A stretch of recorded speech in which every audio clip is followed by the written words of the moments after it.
Hello subscribers and hello YouTube viewers. On this occasion we're off to the Collingwood Children's Farm. The Collingwood Children's Farm is a non-for-profit inner-city working farm situated on the Yarra River in the Melbourne suburb of Abbotsford, Australia. It is located within the Wurundjeri Woiwurrung first Indigenous Australian country also. The Abbotsford Heritage Precinct Farmlands, also known as the APHF, supporting the Collingwood Children's Farm, are unique in being the oldest continual farmland in the state of Victoria. European farming commenced in early 1836, with formal land sales occurring in 1838. Farming on the APHF has continued uninterrupted from its agricultural use by the Indigenous people in the area to grow crops such as Murnong. This species of Murnong was the main staple food, and I believe it was the roots which were eaten and classified as an Alpine herb. The Collingwood Children's Farm is also the oldest children's farm in Australia, established in 1979. In 1979, a community committee, with support from the former Collingwood City Council, now the City of Yarra, leased a small area of the convent for the children's farm. The committee hoped children living in the urban environment, often without backyards, could learn to care for animals and nature and also have fun outdoors. Local schools and other groups helped with fencing, gardening and animal care. Members of the Greek Elderly Citizens and the Turkish Welfare Group helped clear weeds and carve out the community plots. Since the 1980s, state and local governments have funded some of the farm's costs. State and federal Labor governments supported the successful bid for a much greater area of land. The Collingwood Children's Farm Committee of Management manages this Crown land site. Service clubs and philanthropic trusts help the farm, but the largest part of the operational costs comes from entry fees, donations and through the work of volunteers. So without further ado, let's go and check out the Collingwood Children's Farm, and we should be there shortly.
Okay.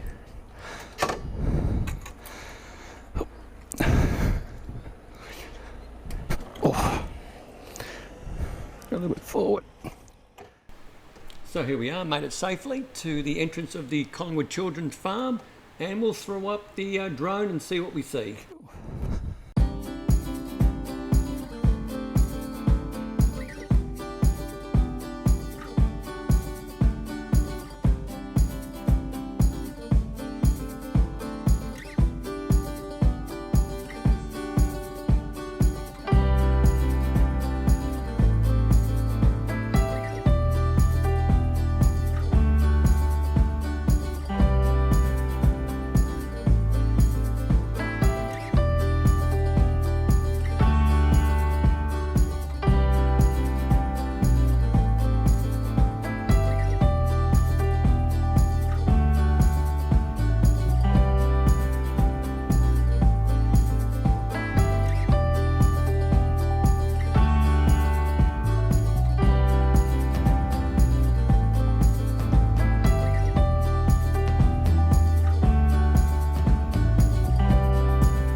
Yeah.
Oh yes, a different entrance to what it was back in the 90s when I used to come here every week. I had the part-time job, which I actually really enjoyed, and it was the out-of-school program for children who worked in there, whose parents worked later in the evening. So we'd round up all the kids from all the schools at 3 p.m. and once a week we'd bring them here, and then we'd bring them back to another location where the parents would pick them up at 6. But yeah, it's changed a lot. This was never here.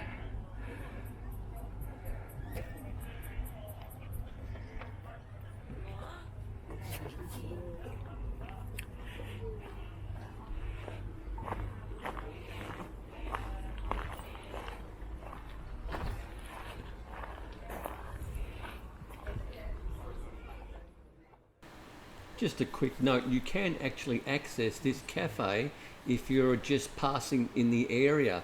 There are a lot of cyclists, there are a lot of dog walkers, and if you stay on the path for those two activities, it will gain you access to that cafe without entering the farm itself.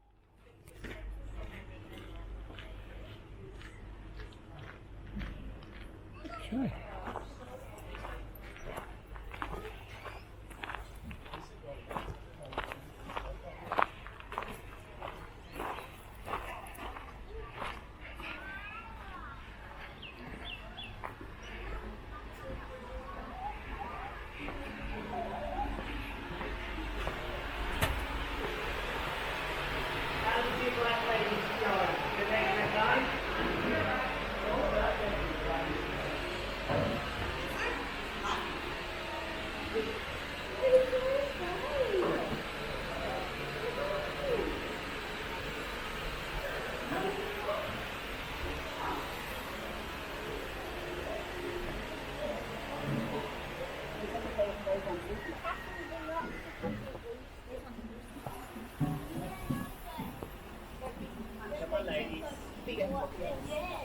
Just a quick note, if there's any aged care facilities or even some retirement groups are looking to have an outing, this would be a really good place.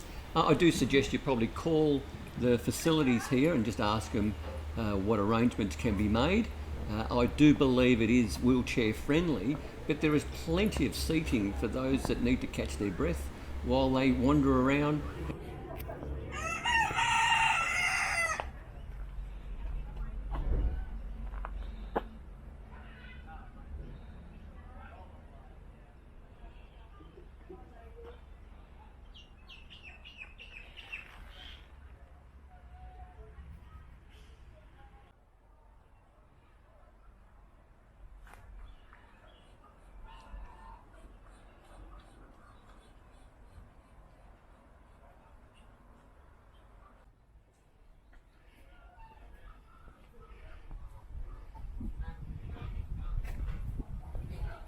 Okay, suppose.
Hang on, buddy.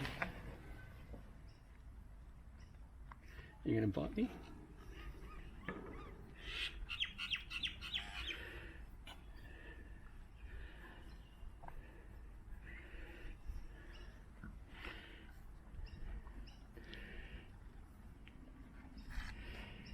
You've definitely got the prime spot there for a cuddle, eh? Get a bug. Look at him. Oh, that's the life. Take it in the sun. Okay. These guys prefer the shade a bit. Yeah, lovely. Now, as you can see, there's a lot of tables and chairs, or picnic tables, I guess is what you'd probably call them, to sit down, have a meal with the kids, or just, catch your breath. And they're always in the shade. Now in the background coming up, you'll see a number of cyclists using that bicycle path I mentioned earlier. Now you can actually access the cafe via that path, so you don't actually have to come into the farm itself.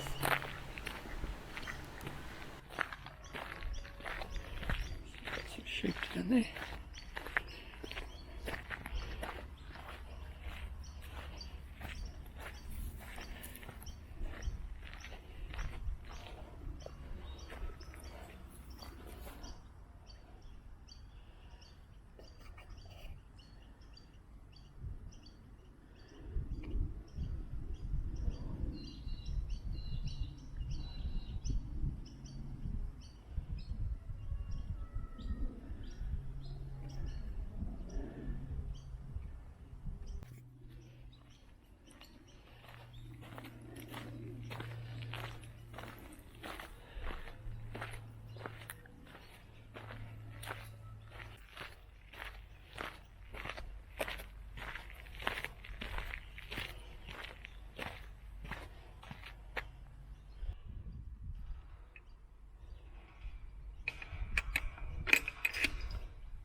Look at these guys, hey? Just bear in mind, it's just after 10:15 in the morning. This place opens up at 9:30 and it is very warm today. Hey? Hey?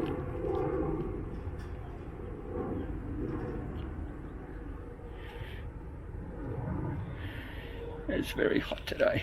Saying I'm not moving. This guy.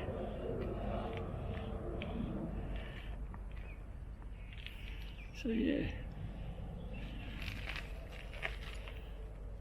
Let's continue on.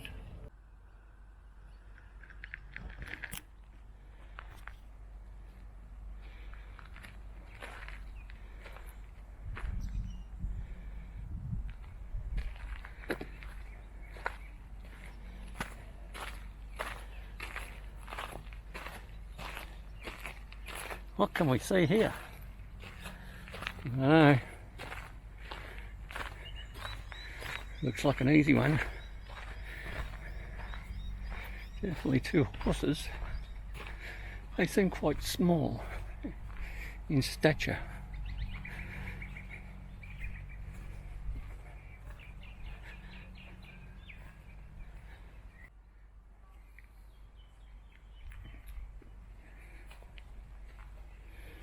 Some guys resting.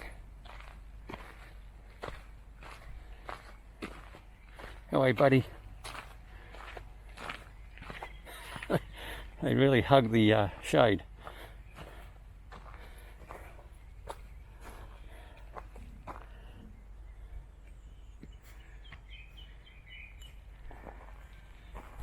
It's great that anyone can walk here. You can bring your pram or stroller, and the kids can get really close to the animals and even touch them. Now these are what appear to be the full-size horses. Well, I shouldn't really say that, it's just a different breed. Some breeds are tall and some breeds are short. Now this is just for anyone's information who's coming out here the next few days, because we're all aware we're in a pandemic at the moment, and the rules for COVID in relation to face masks vary week to week, if not day to day. I'm wearing a mask, it's not compulsory. It is if you're indoors and in busy areas, but once you're outdoors, the mask is optional. I choose to wear it. I have a few ailments that sort of affect my immune system, so just as a precaution I wear one. And yeah, so it's up to you guys. If you want to wear one, you wear one, but just keep up to date with what the requirements are.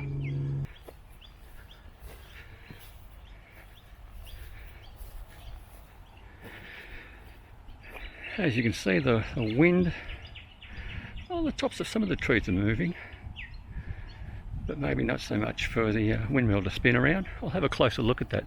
It could be an activity for children to spin around, and I don't believe there's a well for pumping water or anything associated with it, but we'll double check.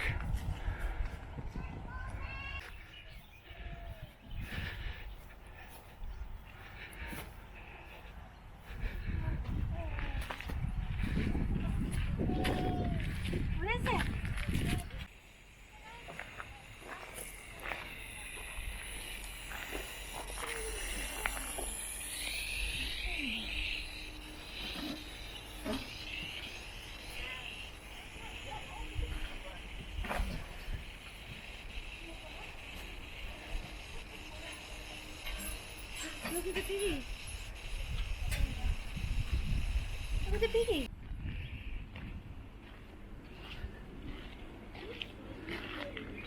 Well, when we finish looking at the pigs, we can go to the cafe. Okay?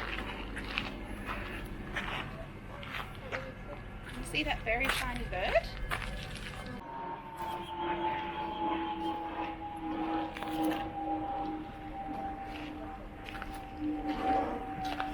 Well, there you go. It does appear very much that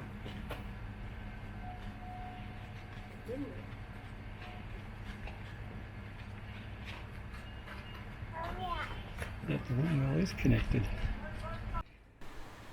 Yeah, I've had a quick chat with the staff, and the staff have said no, it doesn't draw any water, and that windmill does not operate. It does spin, obviously, in the wind. They intend to make it into a working windmill, but not to draw water, but just to show children how it actually does work, or would work.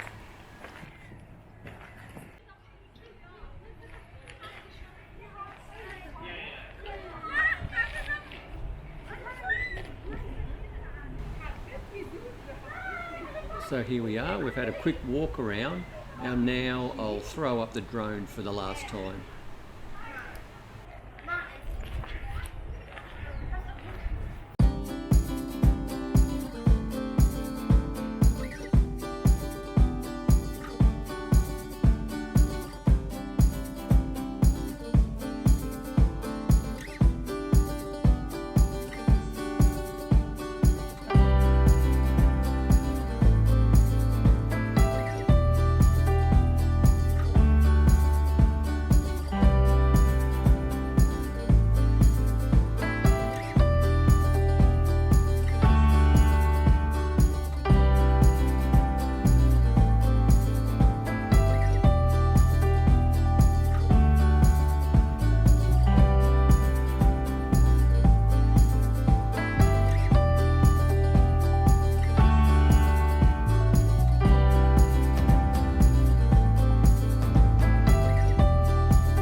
coming to the end of the video. I hope you enjoyed it. Give us that thumbs up if you did, and please subscribe. It really doesn't cost you 1 cent whatsoever, but it really does help with the algorithms and the channel immensely. Basically, you've got to get 1,000 subscribers before YouTube will pay you any royalties for any advertising that's placed on the video. So by all means, subscribe. But more importantly, stay safe, commute safe, and have a really great day.